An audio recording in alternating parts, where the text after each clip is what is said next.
All right, UCF fans, cover your ears. UCF is my last place team in the Big 12. Coming into this season, for those watching on YouTube, you can see I have UCF power rated dead last. Dead last in the conference behind West Virginia, Arizona, and Oklahoma State, along with Cincinnati. Now, what's curious about this is UCF's win total is 5.5. That's higher than I thought it would be. UCF and Purdue are two teams that are in very similar spots. Their coaches went to major programs once upon a time to be a head coach. It didn't work out. But at the group of five level, the coach has had success. And that's why he's in the current position that he's in. They've brought in around 40 transfers or so, meaning I have no actual idea what to make of the roster. Maybe they'll start getting it clicking by the end of the year, but who knows what the schedule is like. They're probably facing a deficit on a weekly basis. Central Florida, rather, starting a transfer from Florida Atlantic. He was competing with Taven Jackson, who was a backup at Indiana last year, and one other guy who was in the quarterback room. So I have UCF going 3-9. Two of those wins are going to be the first 2 weeks. UCF is going to be the worst 2-0 team in college football because they start with Jacksonville State and North Carolina A&T. So those two games at home, just based on roster difference, should be wins. No problem. Okay. From there, I think it's going to get rough. Now, week 3 is interesting. I will tell you, full stop, I'm rooting for UCF in week 3. At home, they play North Carolina. If Scott Frost is able to beat Bill Belichick, I think North Carolina's got a better roster than UCF going into the year. But it would not shock me if UCF wins that game. They're at home. I'm really down on North Carolina this year. And I hope that Scott Frost and company figure out a way to win that football game because I want the Bill Belichick experiment to flame out so that North Carolina can go and find an actual coach that's going to take them into the future and realize their full potential as an ACC football school.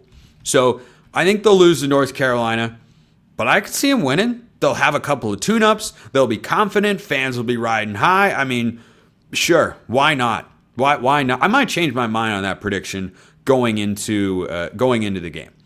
I mean, North Carolina's starting a G5 transfer at quarterback as well, and Gio Lopez from South Alabama. So now he's a gamer. I kind of like Gio Lopez, kind of, but not a ton. So then they go at Kansas State. Yeah, that's a loss. Kansas at home. That's a loss. At Cincinnati, that's one of your more winnable games. I think between at Cincinnati and West Virginia, UCF finds a way to win. I'm going with West Virginia because it's at home. I don't think UCF will be winless in Big 12 conference play this year.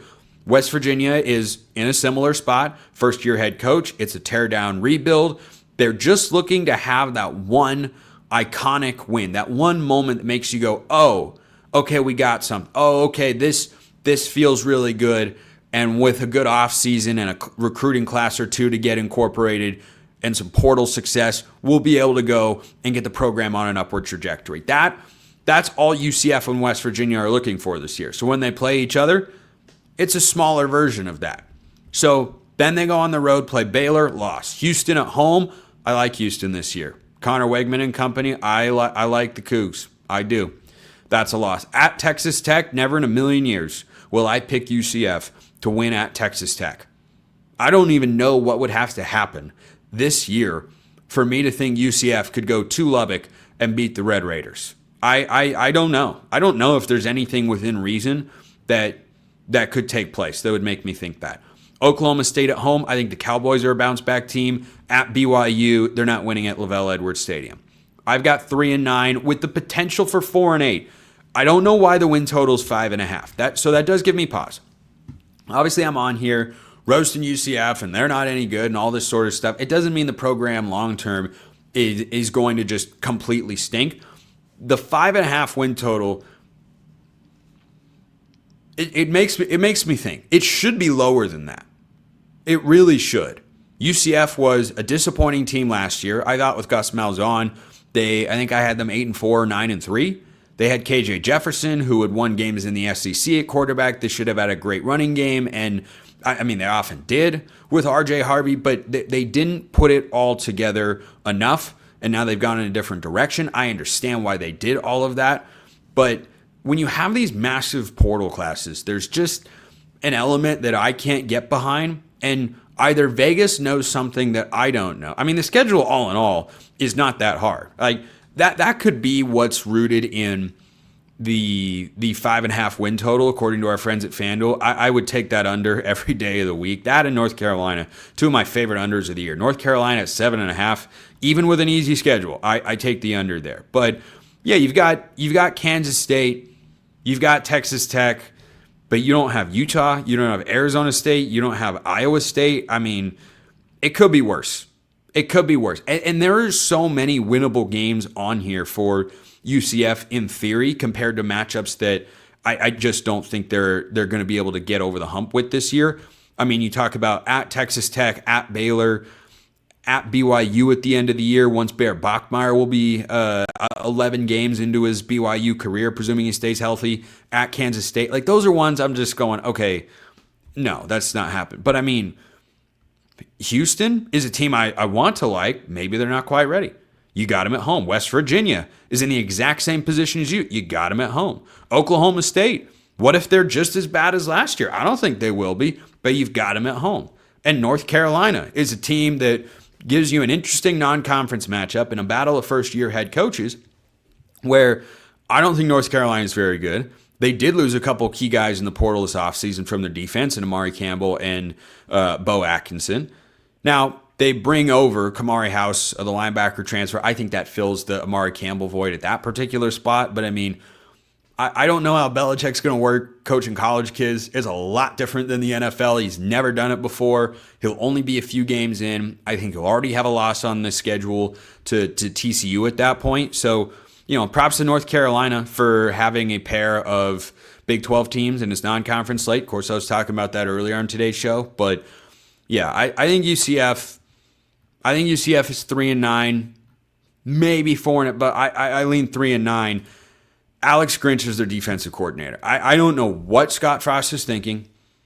I have absolutely, positively no idea. They also brought in guard Memelar, a transfer from Washington, one of many that they brought over. If he's a starter on the offensive line, you have offensive line problems.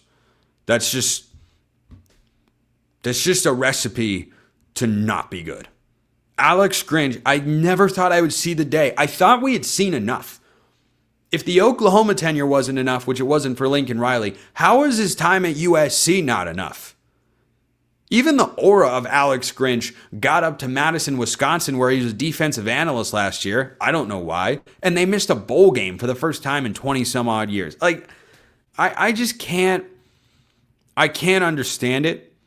But there have been other coaching hires like that, coordinator hires that have proved me wrong before. So maybe Scott Frost knows something I don't. But I cannot get behind UCF with Alex Grinch as a defensive coordinator. So at the very least, I think there might be a little coaching edge in the coordinator department for North Carolina. Though their offensive coordinator is Freddie Kitchens. So, we'll have to wait and see. That's a battle of sub-mid right there. Appreciate everyone listening.